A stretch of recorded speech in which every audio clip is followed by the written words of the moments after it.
Hello पिला माने तो केमिति अछंदी आपण माने स्वागत करूछि मु आपनकर से सुंदर channel PSM power of science magic. ठीक अछि तो आशा करछ तम माने भलर थिबो हला आ मो कथा काई पचरछ। कांग्रेचुलेशन सारे थैंक यू पिला माने थैंक यू तुम विशेष पाई सारे आज आपनकर बर्थडे कोन बर्थडे तो तुम हमर जाइथिला हे दिन वीडियो पड़थला तुम देखियो बर्थडे मोर जाइछे एबे नगद जाइछे। ठीक अछि आ आज कोन एटा भी तुम चैनल ले जानियो तुम गत कालिकार मोर वीडियो देखो तुम निश्चय जानि परियो मोर आज कोन। ठीक अछि आज मोर कोन अछि तुम गत कालिकार वीडियो देखले जानिबो। गत कालिकार वीडियो देखो जदी जदी तुमे न पाउछ ताहले किछ समय पर आई बटन आछियो से आई बटन जाई तुमे देखि दबो हला जे कोउथि पई मो ए कमेंट्स वाला पढुची जोतरे लिखा हैछि जे कांग्रेचुलेशन सर। ठीक अछि तो आज हमें आरंभ करिवा कोन इतिहास सारे सूच आमे सारे सुई पड़छ आपण सारे करंतु वीडियो आउ सारे की जेडो भलो दिनटा आपण इतिहास आरंभ कर देखो पिले तमर पास हबार इच्छा अछि ना अछि तो को पढ़ते पड़ियो। आ देखो एटा काहे कि विरक्त लागे कोन एटा गोटे मीनिंग भारी बुझी हुएनी ए देखो ना ए देखो गोटे चंडालटे अछि एठी तमे देखो गोटे चंडाल अछि ए देखो एठी देखो तमे निजे देखो एठी गोटे चंडालटे अछि निजाम उल मुल्क मुबारिज खान को हत्या कर ई सारे आमे हिंदू पिला माने पठाण नाम पढ़ी सारे पठाण मान नाम गोटे एमिति लागु माने इच्छा होची ना भाषा ना कहि दउ सारे आपण काई ना पठाण नावडा पढुछन इतिहास प्रति आम मेंटालिटी होची कौन करिया तो मो पास होवर अछि ना हाँ तो 24 घंटा भीतर मते गोटे घंटा देइछ तो मो कथा टिके एटलीस्ट सुनो जति अंडरलाइन करूची मो माने जति जति कहूची तुम सेती खाली तुम पढ़ एक मार्किया क्वेश्चन तुम बहुत पाइज या भीतर फटाक से आंसर कर दबो काइना तुम माने भी जानिछ मो भी जानिछ पीएस रो छुआ माने मैक्सिमम क्वेश्चन अटेंड करिक आसंती छाड़ती नाही। हाँ तो सो तो आरंभ करिया फटाफट गोटे रफ खाता गोटे कलम नहीं आस आमे जिबा कोठी की सही समय को जो समय कि भारत रे कंपनी शासन प्रतिष्ठा हेतिला।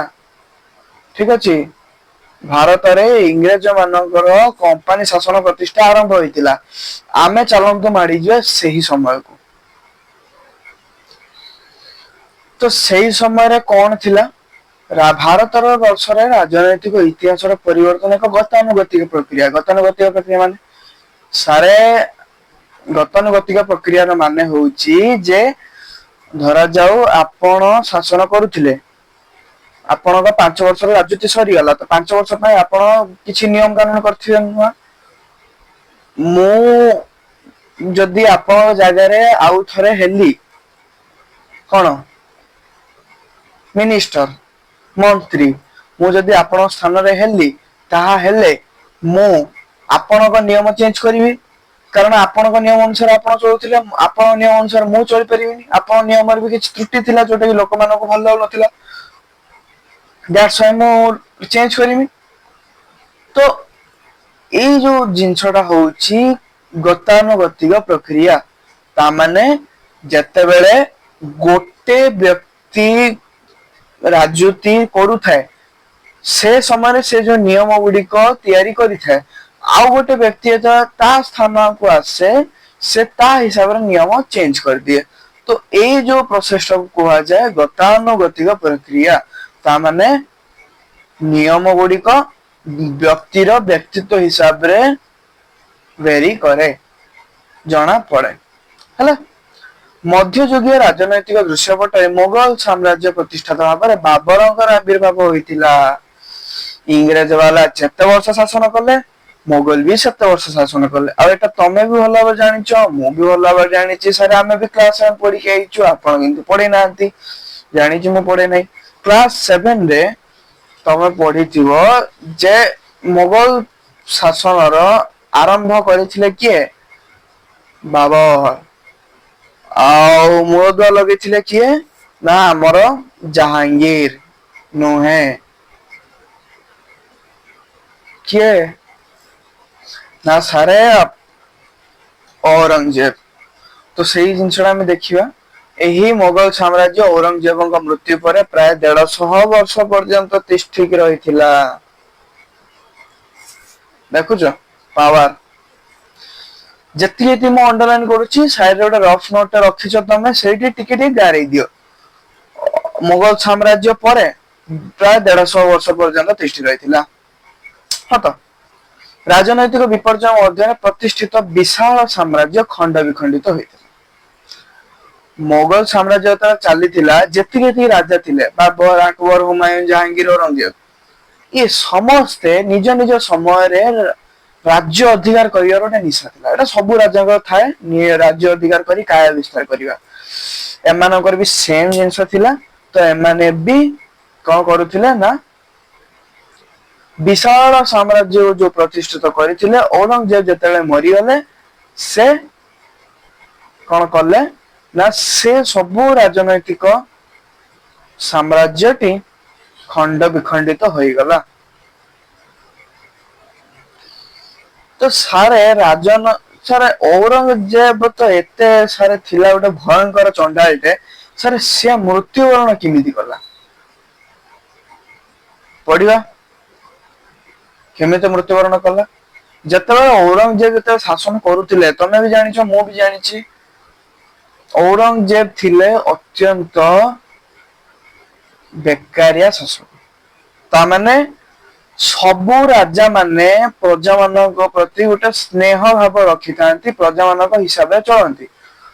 ଔରଙ୍ଗଜେବ ପୁରା ଉଲଟା ଥିଲେ। ଔରଙ୍ଗଜେବ ନିଜ ହିସାବରେ ଚଳନ୍ତି, ହଣା କଟା ମରାମରି ତାଙ୍କୁ ଭାରି ଭଲ ଲାଗେ, ଯୋଉଟା କି ଅନ୍ୟ ଲୋକମାନଙ୍କୁ ଭଲ ଲାଗେ ନାହିଁ। ତ ଅନ୍ୟ ଲୋକମାନଙ୍କ ମଧ୍ୟରୁ କିଏ କିଏ? ମରହଟ୍ଟା, ଶିଖ ଓ ଜାଠ ମାନେ ବିଦ୍ରୋହ କରିଥିଲେ। ହଁ ତ। ବିଦ୍ରୋହ ଦମନ ଓ ଶାନ୍ତି ସ୍ଥାପନରେ ଅସଫଳ ହୋଇ ଔରଙ୍ଗଜେବ ଶେଷ ନିଶ୍ୱାସ ତ୍ୟାଗ କଲେ। ତାହେଲେ ଔରଙ୍ଗଜେବ କେମିତି ମୃତ୍ୟୁବରଣ କଲେ? ଏଇ ଯୋଉ ବିଦ୍ରୋହ ହେଲା ୟାକୁ ସେ ସମ୍ଭାଳି ପାରିଲେ ନାହିଁ, ଯାହା ଫଳରେ ତାଙ୍କର ମୃତ୍ୟୁବରଣ ହେଇଗଲା। ମୋଗଲ ସାମ୍ରାଜ୍ୟ ଏଇଠି ଅଧପତନ ଆରମ୍ଭ କଲା। ଠିକ ଅଛି। ତାଙ୍କର ଉତ୍ତରାଧିକାରୀ ମାନେ ଆସିଷ୍ଟାଣ୍ଟ ଅତ୍ୟନ୍ତ ଦୁର୍ବଳ ଓ ଅଯୋଗ୍ୟ ଥିଲେ। ତା ମାନେ ଖାଲି ବସି ଖାଇବାଟା ତାଙ୍କୁ ଜଣା ଥିଲା। ତାଙ୍କୁ ଆଉ ଏ ସଂସାରରେ କିଛି ବି ଜଣା ନଥିଲା।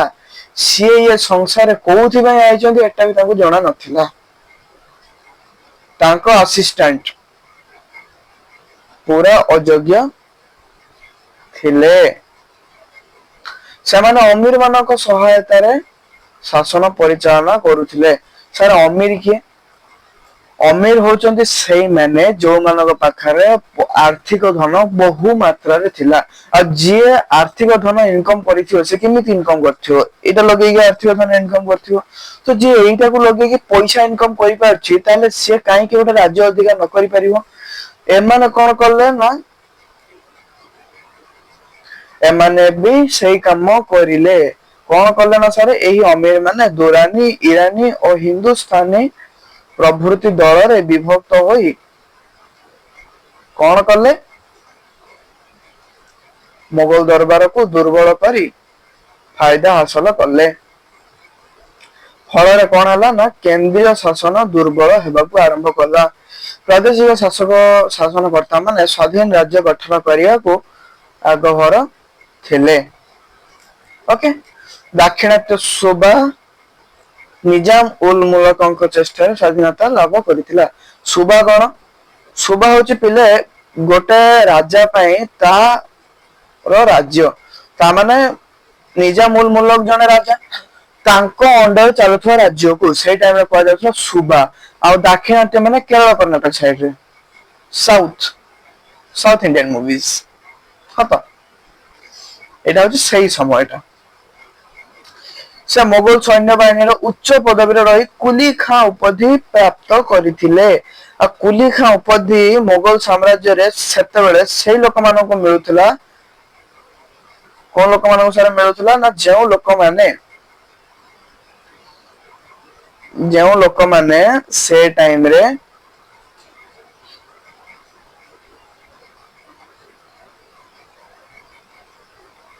ठीक अछि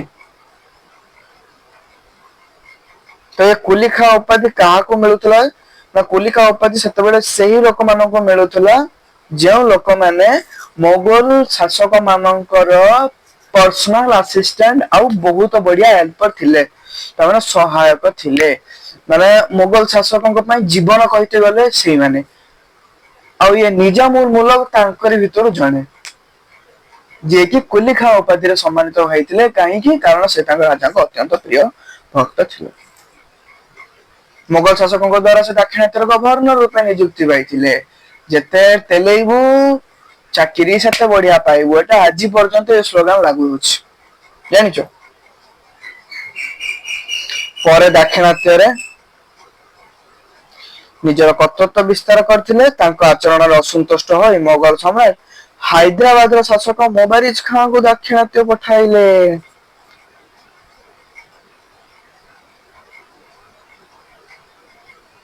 किंतु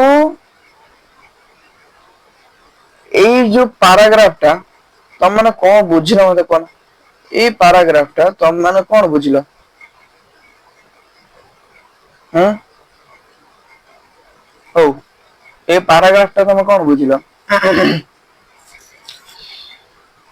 अच्छा मु तुमको आउ थोर कहि दोछि एइठे निजामुल मुलक मुबारिज खां को हत्या करी असफ जाह उपाधि ग्रहण करी स्वाधीन भाव दाक्षिणात्य रे शासन करथिले तांका मृत्यु पर यूरोपीय कंपनी गुडी एही सुबार राजनीति रे हस्तक्षेप करथिले सर सेही जो पैराग्राफ टा आपण कहिले से पैराग्राफ रो मीनिंग टा मु कृपया आउ थोर पढे ठीक अछि प्रश्न मु तम इस पय आउ थोर पढे दोछि देखो सुबा कहा को कुआ जाए गोटे राज्य जो राजार अधीन रे थाए से राजार राज्य को सेतेबा कह जाउतला सुबा आ दाक्षिणात्य सुबा होची साउथ एरिया ता तमाने दक्षिण एरिया कर्नाटक केरल ए एरिया ता एडा कह दाक्षिणात्य दाक्षिणात्य सुबा निजाम उल मुलक को चेष्टा स्वाधीनता लाभ करथिला हां तो को मानक पाखरु ना जे मोगल शासकों पूर्व जे शासक थिला तांको पाखरु दाक्षिणात्य सुबा स्वाधीनता लाभ करिथिला कहां पई निजामुल मुलक पई हां तो तापर कोन हितिला ना मोगल सैन्य बाहिनी उच्च पदवी रही से कुली खां उपाधि पाइथिले त माने से आगो सेनापति रे थिले से मोगल सैन्य बाहिनी सेनापति थिले किंतु जेहेतु से ए पुण्य काम कर देले तो सेतना तांको गोटा कुली खां उपाधि प्रदान कराला कुली खां उपाधि प्रदान कराला कुली खां उपाधि दुईटी जिंस में प्रदान करा जाय प्रथमतः राजा को जते तेलै परियो ता माने राजार अक्षर अक्षर कथा पालन करिवु राजार सब सुख दुख तू शामिल होबु ताले राजार तू अत्यंत प्रिय हेल्पटेज होई परिवु किंबा जदि तू गोटे अत्यंत पराक्रमी काम करिथा पराक्रमी माने साहसिक काम करिथाउ जोटा कि सह सह सैन्य नै कि भी लोक माने करि पारंतिनी तू एकला जाई कि से काम करि देई थाउ ताहेले भी तते गोटे साहसिकतार पदवी हिसाब रे तते दिया जाय गोटे कुली खां उपाधि ए जो कुली खां उपाधि से पाइले ए कुली खां उपाधि जे पाए ता माने से वीरत्व और साहसर प्रतीक तो ए वीरत्व और साहसर प्रतीक पाई मोगल शासकों द्वारा से दाक्षिणात्य गवर्नर रूपे नियुक्ति हे गले जे जा तू दक्षिण सुबार तू गवर्नर ही जा गवर्नर माने राजा को पावर जेति की ता पावर भी प्राय प्राय सेति हला पर दाक्षिणात्य निजर कर्तृत्व विस्तार कले ମାନେ ତାଙ୍କୁ ଦିଆଯାଇଥିଲା ତୁ ଦାକ୍ଷିଣାତ୍ୟର କଥାବାର୍ତ୍ତା ବୁଝିବୁ, ମାଲିକାନା ମୁଁ ରହିବି, ବଟ୍ କଥାବାର୍ତ୍ତା ତୁ ବୁଝିବୁ। କିନ୍ତୁ ନାଇଁ, ସେ କାର୍ଯ୍ୟ ସେ କଲେନି।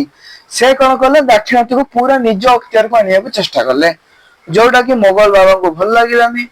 ତ ମୋଗଲ ବାବା କଣ କଲେ ନା, ହାଇଦ୍ରାବାଦର ଶାସକ ମୁବାରିଜ ଖାଁକୁ ଦାକ୍ଷିଣାତ୍ୟ ପଠେଇଲେ।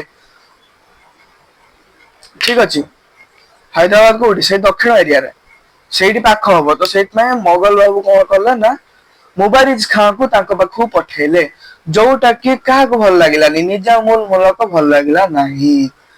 ତ ନିଜାମୁଲ ମୁଲକ କଣ କଲେ ନା, ମୁବାରିଜ ଖାଁକୁ ହତ୍ୟା କରିଦେଲେ। ଯା, ଏଇଠି ଦେଖ ତମ ପାଇଁ ଲେଖା ହେଇଛି, ହତ୍ୟା କରିକି ସେ ଅସଫ ଜାହ ଉପାଧି ଗ୍ରହଣ କରିଥିଲେ। ହଁ ତ, ତାଙ୍କ ମୃତ୍ୟୁ ପରେ ୟୁରୋପୀୟ କମ୍ପାନୀ ଗୁଡିକ ଏହି ସଭାରେ ରାଜନୈତିକ ହସ୍ତକ୍ଷେପ ଆରମ୍ଭ କଲେ। ତମେ ମାନେ ପିଲେ ଜାଣିଛ ଯେ ଭାରତରୁ ଅନ୍ୟ ଦେଶକୁ ଯିବା ପାଇଁ କୌଣସି ବି ବାଟ ନଥିଲା, କେବଳ ଜଳ ପଥ ହିଁ ଗୋଟିଏ ମାତ୍ର ମାର୍ଗ ଥିଲା। କାରଣ ସେତେବେଳେ ଲୋକଙ୍କର ଏଇଟା ଏତେ ଉନ୍ନତ ହୋଇନଥିଲା।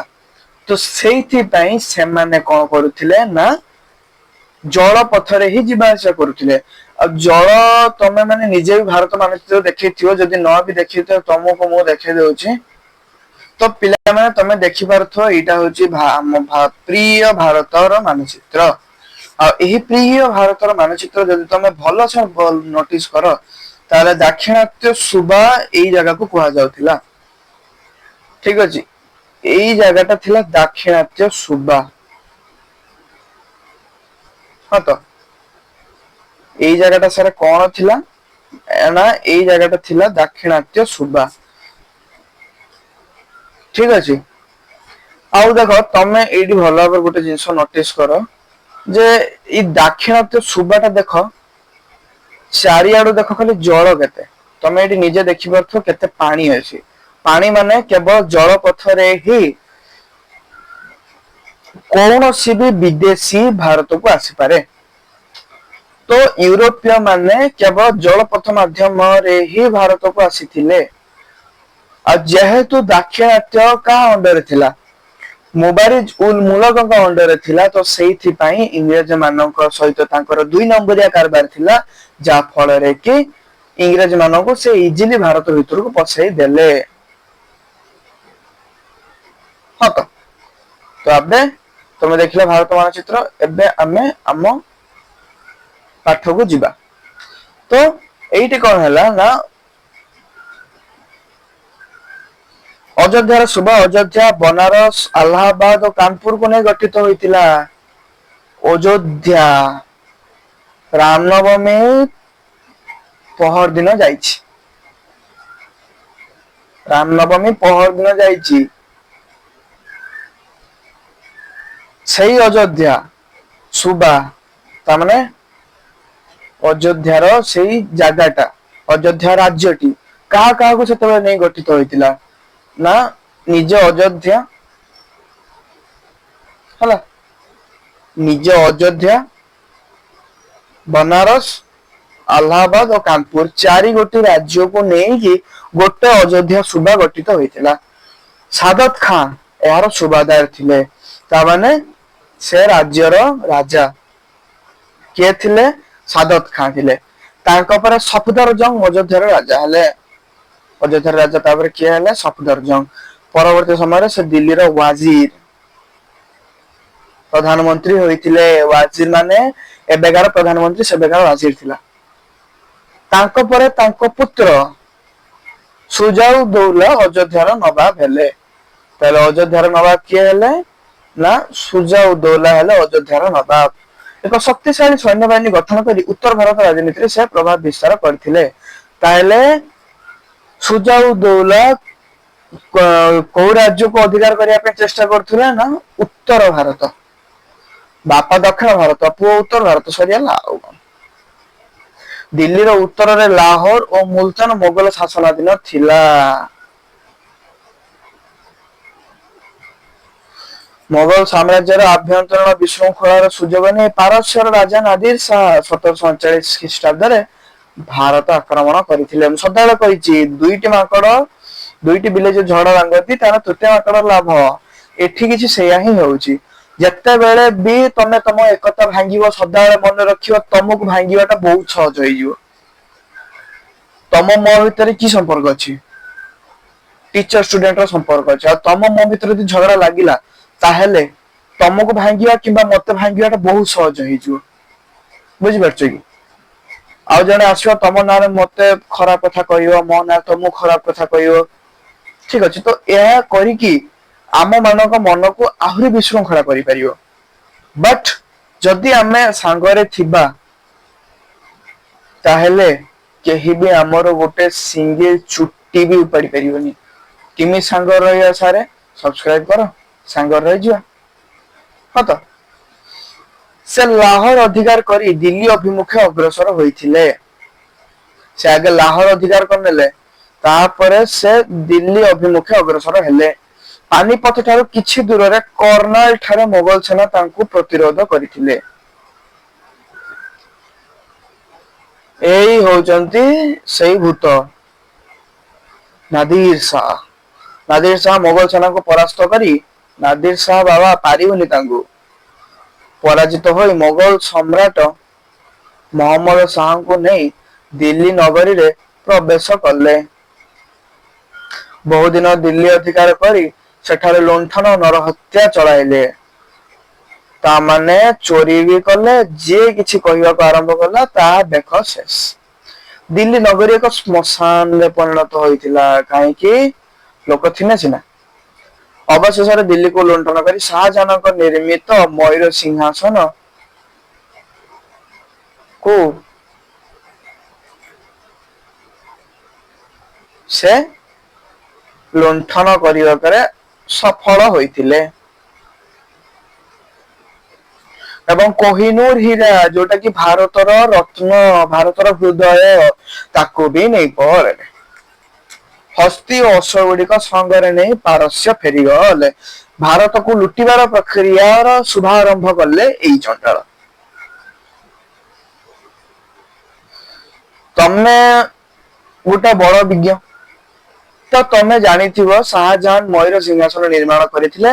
ହୀରା, ନୀଳା, ମୋତି, ମାଣିକ୍ୟ ଖଞ୍ଚିତ ଏହି ସିଂହାସନଟି 1,00,00,000,000 ଖର୍ଚ୍ଚରେ 7 ବର୍ଷ ସମୟରେ ନିର୍ମିତ ହୋଇଥିଲା। ସେତେବେଳେ 1,00,00,000,000,000, ତମେ ଜାଣିପାରୁଛ ତ କେତେ ମୂଲ୍ୟବାନ ହେଇଥିବ। ଏବେକାର ତମେ ଏକ ଆଗରେ ଯେତିକି ସୁନା ଲାଗିବ ତମେ ଗଣି ପାରିବନି। ଯୋଉ ସେ ସିଂହାସନ ଏବେକା ହିସାବରେ ଯଦି ତୁଳନା କରାଯାଏ ତାହେଲେ ଏକ ଆଗରେ ଯେତିକି ସୁନା ଲାଗିବ ନା ତମେ ଗଣୁଥିବ ଗୋଟେ ରାତି ପାଇଯାଇଥିବ ତମର। ରାଜପୁତ ମାନେ ଅକବରଙ୍କ ସମୟରେ ମୋଗଲ ସମ୍ରାଟ ମାନଙ୍କୁ ଦୃଢ ସମର୍ଥନ ଦେଇ ଆସୁଥିଲେ। ଯେତେବେଳେ ଆକବର ଶାସନ କରୁଥିଲେ, ତମମାନେ ବି ପଢିଛ ମୁଁ ବି ପଢିଛି, ଯେ ଆକବର ଥିଲେ ମୋଗଲ ସମ୍ରାଟ ମାନଙ୍କ ଭିତରେ ସବୁଠାରୁ ଭଲ ରାଜା। ସମସ୍ତଙ୍କ ସହିତ ସୁବ୍ୟବହାର ରଖିବା ରାଜା। ଆଉ ସେ ରାଜା ଯେତେବେଳେ ଶାସନ କରୁଥିଲେ ସେତେବେଳେ ରାଜପୁତ ମାନେ ଅନ୍ୟାନ୍ୟ ରାଜ୍ୟର ରାଜା ମାନେ ମଧ୍ୟ ମୋଗଲ ସମ୍ରାଟ ମାନଙ୍କୁ ଦୃଢ ସମର୍ଥନ କରୁଥିଲେ, କାରଣ ତାଙ୍କ ପାଇଁ ଆକବର ଥିଲେ ହିରୋ। କିନ୍ତୁ ଔରଙ୍ଗଜେବ ମାନଙ୍କ ସଂକୀର୍ଣ୍ଣ ଓ ଧର୍ମ ବିଦ୍ୱେଷ ନୀତି ପାଇଁ ରାଜପୁତ ମାନେ ମୋଗଲ ମାନଙ୍କର ଶତ୍ରୁ ହୋଇଗଲେ। ବାପ ତ ଭଲ କାମ କରିକି ଯାଇଥିଲା, ତୋର ଏମିତି କାହିଁ କୁଣ୍ଡେଇ ହଉଥିଲା। ଔରଙ୍ଗଜେବଙ୍କ ମୃତ୍ୟୁ ପରେ ରାଜପୁତ ମାନେ ମେୱାର କୋଉଟା ଏବେକାର ଉଦୟପୁର ହେଲା।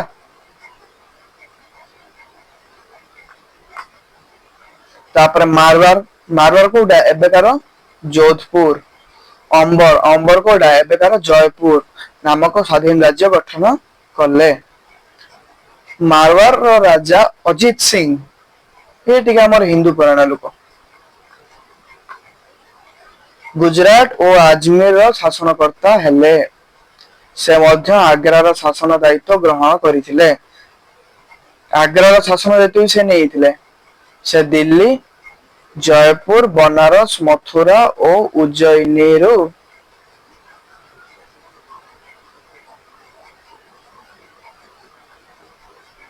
ଜ୍ୟୋତିର୍ବିଜ୍ଞାନ ପର୍ଯ୍ୟବେକ୍ଷଣରେ ପ୍ରତିଷ୍ଠା କରିଥିଲେ।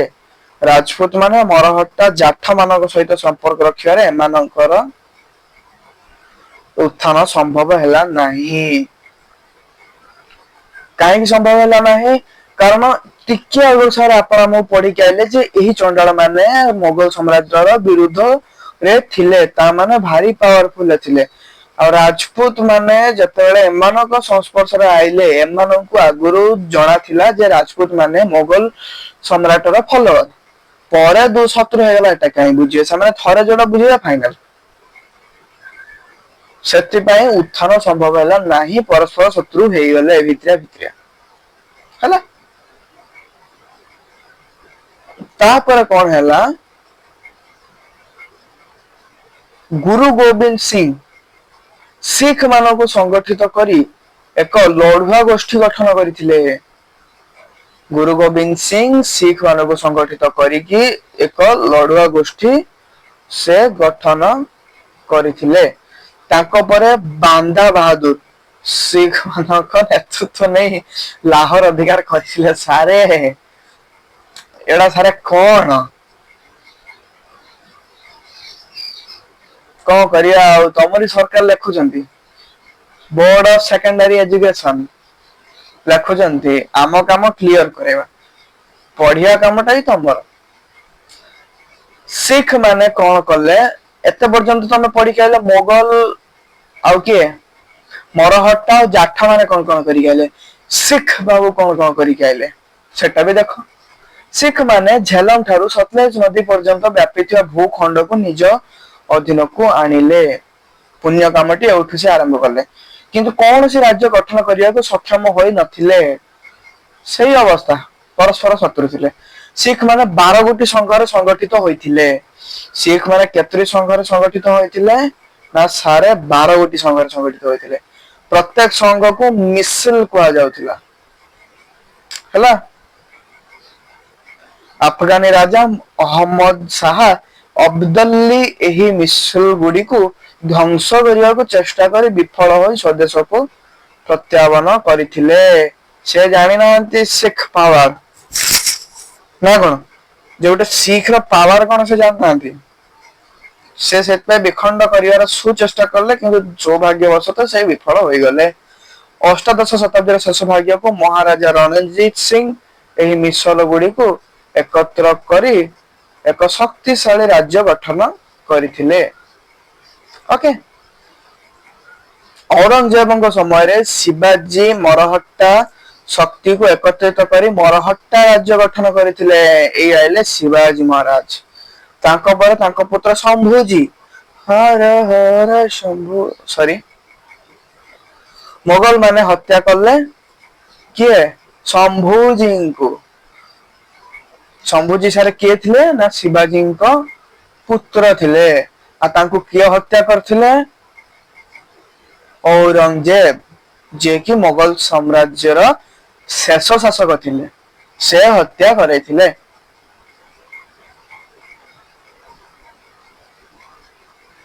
ଆଉ ଶମ୍ଭୁଜୀଙ୍କ ପୁତ୍ର କିଏ ଥିଲେ? ସାହୁଜୀ। ବାବାରେ, ଇଂରେଜ ମାନଙ୍କ ନାଁ ସବୁ ଯେତିକି ଦେଖିବ ସବୁ ଲର୍ଡ ଲେଖା ହେଇଥିବ।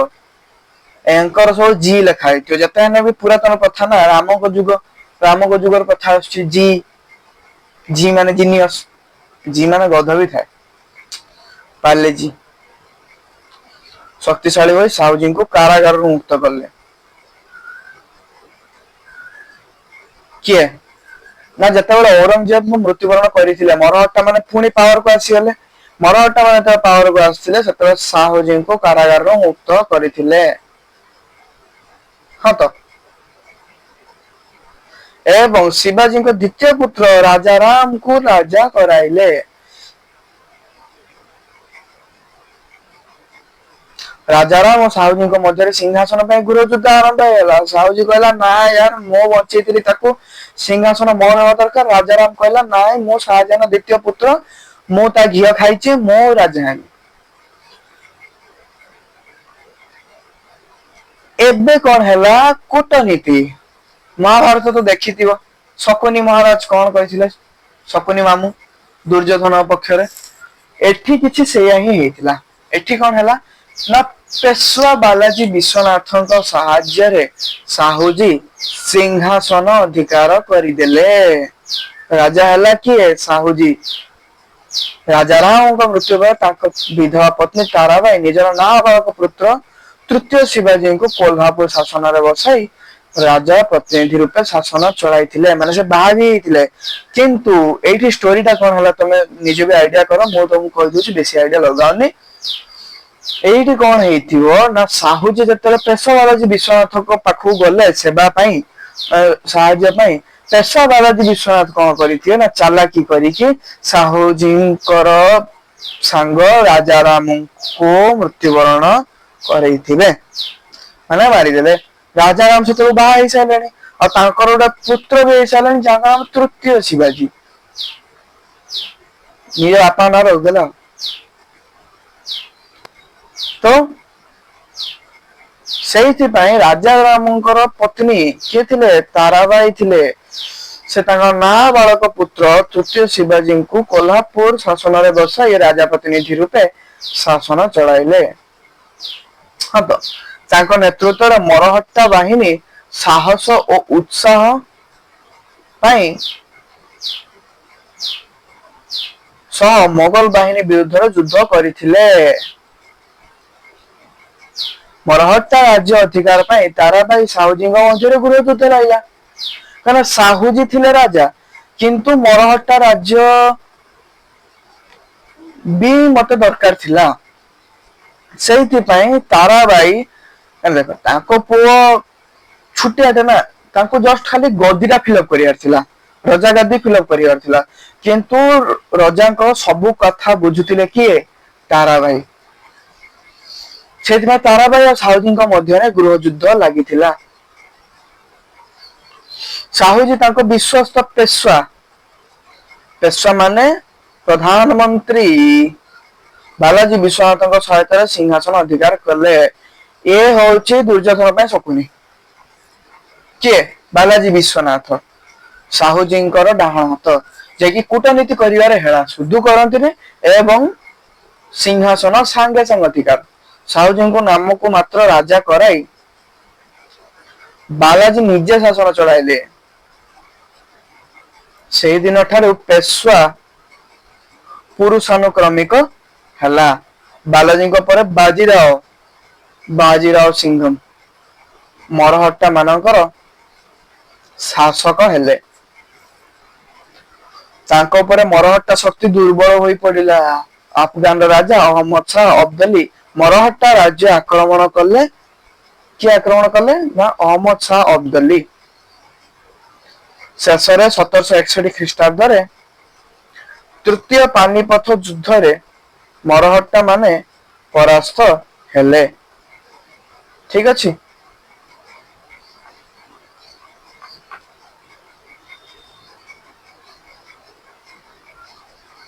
तृतीय पानीपथ युद्ध में मरहट्टा माने परास्त होइतिले फल मरहट्टा साम्राज्य गठन आशा क्षीण होइगला।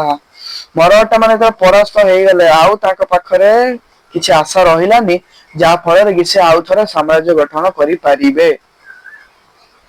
एबे आसिला जेतेबेले धीरे धीरे धीरे मरहट्टा साम्राज्य रो पतन आरंभ हैला किंतु ताक भितरे भी उठुतला ना समान वाणिज्य व्यवसायिक संघर्ष करिवे कले कोन कले। प्राचीन युग भारत सहित यूरोपीय देश मान वाणिज्य कारोबार स्थलपथ और जलपथ माध्यम चली। ठीक अच्छे आरबीय बणिक मान भारत जिन किणी रोम रे बणिक मान को बिक्री करुले। सारे आम अज्ञात कॉकरोचेस देखीचु रोम जगह कौन भी आम जानिछु तो जानिछु आ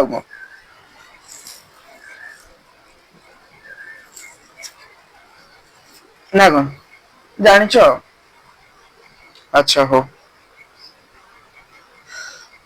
तो सेठू कौन हेतिला ना कॉन्स्टेंटिनोपल। सर कॉन्स्टेंटिनोपल कौन यूरोप रो गोटे जगह जो कि मेन होची सेंटर पॉइंट सेठू सबु देश को जिनिस आमदानी रप्तानी करा जाए। कॉन्स्टेंटिनोपल होची सही जगहटा और सही कॉन्स्टेंटिनोपल दे यूरोप सहित ବାଣିଜ୍ୟ କାରବାର ଚାଲୁଥିଲା। କନଷ୍ଟାଣ୍ଟିନୋପଲ ଗୋଟେ ମିଡିଏଟ ପଏଣ୍ଟ, ଗୋଟେ ମିଡିଏଟର, ମାନେ ସେଇ ଜାଗା ଦେଇକି ହିଁ ତମେ ଭାରତକୁ ଆସିପାରିବ। ଠିକ ଅଛି। 1453 ଖ୍ରୀଷ୍ଟାବ୍ଦରେ ତୁର୍କୀ ମାନେ କନଷ୍ଟାଣ୍ଟିନୋପଲ ଅଧିକାର କଲା ପରେ ଭାରତ ଓ ୟୁରୋପ ମଧ୍ୟରେ ବାଣିଜ୍ୟ କାରବାର ବାଧାପ୍ରାପ୍ତ ହେଲା।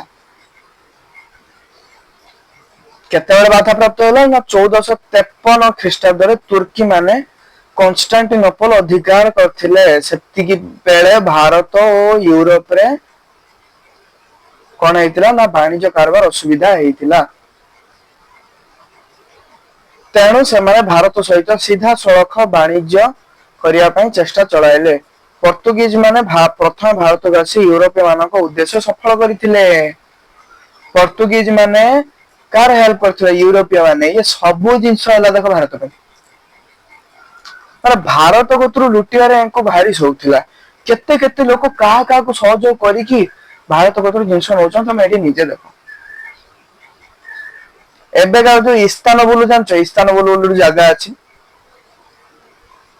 ପୃଥିବୀ ମ୍ୟାପର, ସେଇଟା ଥିଲା କନଷ୍ଟାଣ୍ଟିନୋପଲ ହେଲା। ତୁର୍କୀ ରାଜ୍ୟର ପ୍ରାଚୀନ ଶିକ୍ଷା, ସଂସ୍କୃତି, ବାଣିଜ୍ୟ ସ୍ଥଳୀ ଥିଲା। ମୁସଲମାନ ମାନଙ୍କ ଦ୍ୱାରା ପ୍ରତିଷ୍ଠିତ ଅଟୋମାନ ସାମ୍ରାଜ୍ୟ ସୁଲତାନ ଦ୍ୱିତୀୟ ମହମ୍ମଦ 1453 ଖ୍ରୀଷ୍ଟାବ୍ଦରେ କନଷ୍ଟାଣ୍ଟିନୋପଲ ଅଧିକାର କରିଥିଲେ। ତମକୁ ବାରମ୍ବାର ମୁଁ କହିଛି, ସ୍କ୍ୱାର ଭିତରେ ଯାହା ବି ଥିବ ତାକୁ ଭିଭିଡଲି ପଢିବ। ପରୀକ୍ଷାରେ most of the time question ଆସେ। ଦେଖ ମୁଁ ବି ଦେଖ ତମକୁ ଧାଡି ଧାଡି ଅଣ୍ଡରଲାଇନ କରି ଦଉଛି, କାରଣ ଏଇଗୁଡା ସବୁ ଭାରି ଇମ୍ପୋର୍ଟାଣ୍ଟ। ୟୁରୋପରେ ନବଜାଗରଣ ସୃଷ୍ଟି ପାଇଁ କନଷ୍ଟାଣ୍ଟିନୋପଲର ପତନ ବିଶେଷ ଭାବେ ସହାୟକ ହୋଇଥିଲା।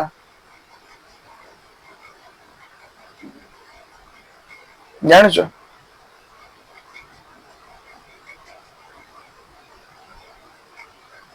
ଏବେ ଆସିଲା ଆମର କିଏ? ପର୍ତ୍ତୁଗିଜ ବାବୁ। ପର୍ତ୍ତୁଗିଜ ମାନେ ଏବେ କଣ କଲେ ସେଇଟା ଦେଖିବା। 1948 ଖ୍ରୀଷ୍ଟାବ୍ଦରେ ଭାସ୍କୋଡା ଗାମା ଉତ୍ତମାସ ଅନ୍ତରୀପ ପାର ହୋଇ ଭାରତରେ ପଶ୍ଚିମ ଉପକୂଳସ୍ଥ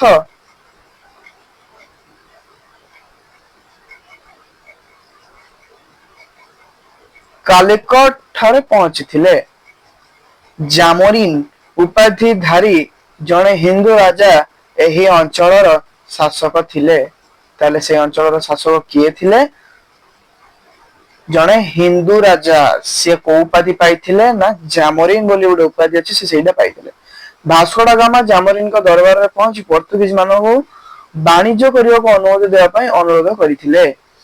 ରାଜା ତାଙ୍କ ଅନୁରୋଧ ରକ୍ଷା କରି ପର୍ତ୍ତୁଗିଜ ମାନଙ୍କୁ ବାଣିଜ୍ୟ କରିବା ପାଇଁ ଅନୁମତି ଦେଇଥିଲେ। ଫଳରେ ପର୍ତ୍ତୁଗିଜ ମାନେ ଭାରତରେ କଣ କରିଥିଲେ ନା ବାଣିଜ୍ୟ କୋଠି ପ୍ରତିଷ୍ଠା କରିଥିଲେ। ଭାରତର ଗୋଆ, ଡାମନଡିଉ, ସାଲସେଟ, ବେସିନ, ବମ୍ବେ ଆଜିକାର ମୁମ୍ବାଇ ଏବଂ ବଙ୍ଗ ଦେଶର ଭୌଗୋଳିକ ପ୍ରଭୃତି ସ୍ଥାନରେ ବାଣିଜ୍ୟ କୋଠି ନିର୍ମାଣ କରିଥିଲେ। ବାଣିଜ୍ୟ କୋଠି ମାନେ ଏଇ ସବୁ ହଉଛି ଉପକୂଳ ଜାଗା। ଆଉ ଏଇ ଜାଗାରେ ଯେତେବେଳେ ଜିନିଷ ଗୁଡାକ ଆସିବ, ତାହେଲେ ସେଠି ଯୋଉ ଜିନିଷ ଗୁଡାକ ରହିବା ପାଇଁ ଷ୍ଟକ ୟାର୍ଡ ତାକୁ କୁହାଯାଏ। ଆମେ ଭାଇ ଖାଣ୍ଟି ଓଡିଶା ଲୋକ, ଆମେ ଓଡିଆ ବୁଝିପାରିବୁନି, ଆମକୁ ଇଂରାଜୀ ଦରକାର। ସେଇଥିପାଇଁ ତମକୁ ମୁଁ ଇଂରାଜୀରେ କହୁଛି ହେଲା। ଉପନିବେଶ ସବୁ ସ୍ଥାପନ କରିଥିଲେ। ଭାରତରେ ପର୍ତ୍ତୁଗିଜ ଅଧିକୃତ ଅଞ୍ଚଳରେ ଗଭର୍ଣ୍ଣର ଭାବେ ଆଲବୁକର୍କ ନିଯୁକ୍ତି ହୋଇଥିଲେ। କିଏ ନିଯୁକ୍ତି ହୋଇଥିଲେ? ତାହେଲେ ସାର୍ ଆଲବୁକର୍କ ନିଯୁକ୍ତି ହୋଇଥିଲେ। ସେ ଏକ ବିରାଟ ନୌଶକ୍ତି ଗଠନ କରି ପର୍ତ୍ତୁଗିଜ ମାନଙ୍କ ପ୍ରତିପତ୍ତି ବୃଦ୍ଧି କରିଥିଲେ। ଠିକ ଅଛି। ସେ ବୁଷ୍ଟର ଡୋଜ କାମ କଲେ। ସପ୍ତଦଶ ଶତାବ୍ଦୀର ପ୍ରଥମ ଭାଗରେ ପର୍ତ୍ତୁଗିଜ ମାନେ ଜଳଦସ୍ୟୁ ବୃତ୍ତି କରି ଏବଂ ଅନ୍ୟ ଦେଶର ବାଣିଜ୍ୟ ତରିକୁ ଲୁଣ୍ଠନ କରି ନିଜର ବ୍ୟବସାୟର ପ୍ରଚାର କରି ଚାଲିଲେ। 1700 ମସିହାରେ ପର୍ତ୍ତୁଗିଜ ମାନଙ୍କର ମନ ଶାନ୍ତି ହେଲାନି। ଜଳଦସ୍ୟୁ ସେ ପାଲଟି ଗଲେ। ଜଳଦସ୍ୟୁ ମାନେ ସମୁଦ୍ରୀ ଲୁଟେରେ। ସମୁଦ୍ରରେ ଯେକୌଣସି ଜାହାଜ ଚାଲୁଥାଏ, ଯଦି ଏମାନଙ୍କ ନଜରକୁ ଭୁଲରେ ବି ଆସିଗଲା, ସରିଗଲା, ସେ ଜାହାଜ ପୁରା ୟାଙ୍କ ଅଣ୍ଡରକୁ ପଳେଇ ଆସିବ। ସେମାନେ ହଉଛନ୍ତି ଜଳ ଦସ୍ୟୁ, ତା ମାନେ ଜଳ ଡକାୟତ। ସମୁଦ୍ର ଉପରେ ଠିଆ ଠିଆ ଚୋରି କରିବେ। ଅନ୍ୟ ଦେଶର ବାଣିଜ୍ୟ ତରି ମାନେ ବାଣିଜ୍ୟ ଜାହାଜ, ଯୋଉଥିରେ କି ବାଣିଜ୍ୟ କରିବା ପାଇଁ, ଯୋଉ ଜାହାଜରେ ବାଣିଜ୍ୟ କରିବା ପାଇଁ ଜିନିଷ ଗୁଡାକ ଅଛି, ସେଇଗୁଡା କୁହାଯାଏ ବାଣିଜ୍ୟ ତରି। ତରି ମାନେ ଜାହାଜ। ଲୁଣ୍ଠନ କରି ନିଜର ବ୍ୟବସାୟ ପ୍ରଚାର କରି ଚାଲିଲେ ତାଙ୍କ ପ୍ରଡକ୍ଟ ବି ମାନେ ବିକିଦେଲେ ନିଜ ନାଁ କହିକି। वाह क्या सोच है रे तेरी। फल मोगल सम्राट माने सेमानंकु बाधा देइथिले नाई आमे देखि पारुनु तम उन्नति तमे ए व्यवस्था बंद कर। फल मोगल सम्राट माने सेमानंकु बाधा देइथिले शेषरे इंग्रेज डच बा ओलंदाज मानक सह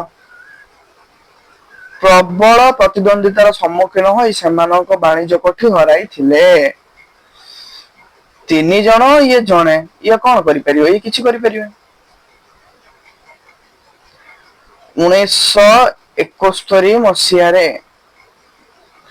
पर्यंत गोवा डामनडिउ सेमानकर अधिकार रे थिला कार डच और इंग्रेज मानकर। सेही वर्ष स्वाधीन भारत सरकार एही अंचल गुडी को अधिकार करिवार पोर्तुगीज मानक उपनिवेश भारत रो लोप पाइथिला। ये समय केते जानछन 1961 मसीहारे। ठीक अछि ये समय होची 1961 मसीहारे। तामाने जे भाब 1961 मसीहार शासन चलची 1961 माने भारत स्वाधीन हेलानी 1947 रो ये 1961 मसीहा कथा कहउछनी। ता माने भारत सरकार छतोल को आसी गलेनी स्टेट को स्टैंडर्ड को आसी गलेनी। ठीक अछि तुमे जानिछो तो तमे तो सब जानिछो अब आमे आ काई के अछि ना बे बही काई के अछि तमे तो सब जानिछो। हो तमे जदि सब जानिछो ठीक अछि तमर हिसाब रे हो ना कोन। तो तमे जानिछो कि एई जो पॉइंट टा को हला तमे जानिछो कि ए जो गोटे सुंदर कथा जो लेखि दउची तमे ई सुंदर कथाटी को टिके मने रखिपा हला टिके मने रखिबो एई तुमे जानिछो कि हला ए जो सुंदर कथाटी कहउची एकुटी मने रखिबो। तापर कौन हेतिला ना सारे 16 शताब्दी रे माने ये आवरी पछु पछु चलीची सेठी 1800 गला सेकंड पेज रे 1700 गला एठी 1600 गला। हॉलैंड माने वर्तमान नेदरलैंड रो अधिवासी डच बा ओलंदाज माने नेदरलैंड रो अधिवासी तले किए थिले ना सारे नेदरलैंड रो अधिवासी थिले डच बा ओलंदाज माने भारत सहित वाणिज्य करिया को प्रयास करी नौ यात्रा आरंभ करथिले। सारे समस्त घरे भारत ऊपर नजर गाई भारत ऊपर नजर एथि पई जे कारण भारत थिला सुनार पक्षी तमन भारत पाखर प्रबल धनमात्रा अछि आ त प्रबल धनमात्रा अछि समस्त चेष्टा करले भारत को लुटिया पई केमिति लुटिए जिंस नियो हमको पैसा दियो एई भया करिकी सब देश टिके टिके टिके टिके मोह मारी भारत को शेष कर देले। 1602 तमन 1602 ख्रीष्टाब्द रे से माने डच ईस्ट इंडिया कंपनी गठन करथिले। कारण ये जो डच रो जो अधिवासी माने से माने पूर्व भारत रा पूर्व भाग रे रहंती भारत ने पृथ्वी रा पूर्व भाग रे रहंती हला तो सेही पई से माने ईस्ट इंडिया कंपनी आरंभ करले। भारत रे प्रवेश करिया पर से माने पोर्तुगीज मानक सहित तीव्र प्रतियोगितार सम्मुखीन होइतिले कारण सेते बेला ऑलरेडी पोर्तुगीज माने थिले भारत रे लुटु थिले तमे आसी गलो ये पोर्तुगीज माने भाबिले नाही मो भाग शॉर्ट पड़ी जो मु एमानको भाग नेते देमिनी तो मु एंको दमन करिवि। सेमाने पोर्तुगीज मानक सह संघर्ष करी सेमानकर अनेक वाणिज्य कोठी को दखल करथिले पोर्तुगीज मानकर सत्यानाश आरंभ होला। गुजरात करमंडल उपकूल बंगदेश बालेश्वर कोचिन आदि स्थान रे सेमाने वाणिज्य कोठी स्थापन करथिले। तामाने सर को जगह से वाणिज्य कोठी स्थापन करथिले ना सारे से एही जगह रे वाणिज्य कोठी मान स्थापन करथिले। एही जगह रे एठी तमे देखु तो जत्ती की उपकूल जगह अछि एठी देखो जत्ती की भी उपकूल जगह अछि सब जगह रे से माने निज निजर काया विस्तार करथिले ना सरे काहे की कारण एही गुडा को देखो समुद्र पाखापाखी एरिया तो ଏଇଗୁଡାକ ତାଙ୍କୁ ସୁବିଧା ହୁଏ। ଆମ ପ୍ରିୟ ଓଡିଶା ଏଇ ଜାଗାରେ ଅଛି, ପ୍ରିୟ ଓଡିଶା। ତ ଭାରତରେ ଏକଚାଟିଆ ବ୍ୟବସାୟ କରି ସାମ୍ରାଜ୍ୟ ବିସ୍ତାର କରିବା ପାଇଁ ଚେଷ୍ଟା କଲା ବେଳେ ଇଂରେଜ ମାନଙ୍କ ସହିତ ସେମାନଙ୍କର ସଂଘର୍ଷ ହେଲା। ଏକଚାଟିଆ ମାନେ ମୁଁ ଆଉ ୱାନ୍ ଆଣ୍ଡ ଓନ୍ଲି ମୁଁ, ମୋ ଛଡା ଏଠି କେହି ବି ନିଜର ବ୍ୟବସାୟ କରିପାରିବେ ନାହିଁ, ଏଇ ଯୋଉ ମନୋଭାବ ଏକୁ କୁହାଯାଏ ଏକଚାଟିଆ ବ୍ୟବସାୟ। କେବଳ ମୁଁ ହିଁ ବ୍ୟବସାୟ କରିପାରିବି ଏଠି, ଆଉ କେହି ବ୍ୟବସାୟ କରିବେନି। ଏବେ ହେଲା ଇଂରେଜ ମାନଙ୍କ ସହିତ ତାଙ୍କର ସଂଘର୍ଷ। ଶେଷରେ ଇଂରେଜ ମାନଙ୍କ ଠାରୁ ପରାସ୍ତ ହୋଇ ଭାରତର ବିଦାୟ ନେଇ ଇଣ୍ଡୋନେସିଆର ଜାଭା ଓ ସୁମାତ୍ରା ଅଞ୍ଚଳକୁ ବାଣିଜ୍ୟ କରିବାକୁ ପଳାଇଗଲେ। ତମେ ଭାଇ ସେଇଠି ବାଣିଜ୍ୟ କର, ଆମକୁ ଏ ଜାଗା ଛାଡିଦିଅ। ସେତେବେଳେ ଇଂରେଜ ମାନଙ୍କ ପାଖରେ ବୁଦ୍ଧି ପ୍ରଖର ଥିଲା। ସେମାନଙ୍କ ପାଖରେ ସେ ଦେଶରେ ଏମିତି ଆଧୁନିକ ଅସ୍ତ୍ରଶସ୍ତ୍ର ଥିଲା ଯୋଉଟା କି ପୃଥିବୀ ସାରା କୌଣସି ଦେଶରେ ନଥିଲା। ତ ଅବଭିୟସଲି ତାଙ୍କ ପାଖରେ ଅସ୍ତ୍ରଶସ୍ତ୍ର ଏତେ ଭୟଙ୍କର ଅଛି, ତ ସେମାନେ ଯେମିତି ହେଲେ ବି ଭାରତକୁ ଅକ୍ତିଆରକୁ ଆଣିବା ପାଇଁ ଚେଷ୍ଟା କରିବେ, ଆଉ ସେୟା ହିଁ ସେ କଲେ। ତାପରେ ଏବେ ଆସିଲେ ଦିନାମାର। ଦିନାମାର ମାନେ କଣ କଲେ? ଡେନମାର୍କର ଅଧିବାସୀ ଡେନ୍ସଙ୍କୁ ଓଡିଆରେ ଦିନାମାର କୁହାଯାଏ। ମନେ ରଖିବ, ଦିନାମାର କାହାକୁ କୁହାଯାଉଥିଲା? ନା ଡେନମାର୍କର ଅଧିବାସୀ। ଠିକ ଅଛି, ଡେନମାର୍କର ଅଧିବାସୀ ଡେନ୍ସଙ୍କୁ ଓଡିଆରେ ଦିନାମାର କୁହାଯାଉଥିଲା।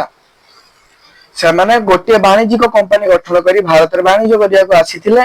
ସେମାନେ ବଙ୍ଗ ଦେଶର ଶ୍ରୀରାମପୁର ଠାରେ ବାଣିଜ୍ୟ କୋଠି ପ୍ରତିଷ୍ଠା କରିଥିଲେ। ସେମାନେ କୋଉଠି? ଶ୍ରୀରାମପୁର ଠାରେ, ଶ୍ରୀରାମ ପାପଡ଼ ଖାଇକି ଆମେ ଶ୍ରୀରାମପୁର ଠାରେ ବାଣିଜ୍ୟ ଗୋଷ୍ଠୀ ସ୍ଥାପନ କରିଥିଲେ। କଣ ମାନେ? ଦିନାମାର ମାନେ। କିନ୍ତୁ ହେଲାନି,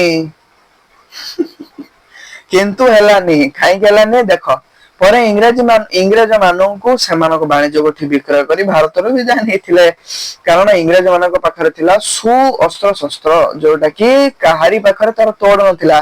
ଆମେ ଧନୁ ତୀର ଧରିକି ବସିଥିଲୁ। ଧନୁ ତୀରରେ ହବ କଣ? ମତେ କୁହ, ଧନୁ ତୀରରେ ହବ କଣ?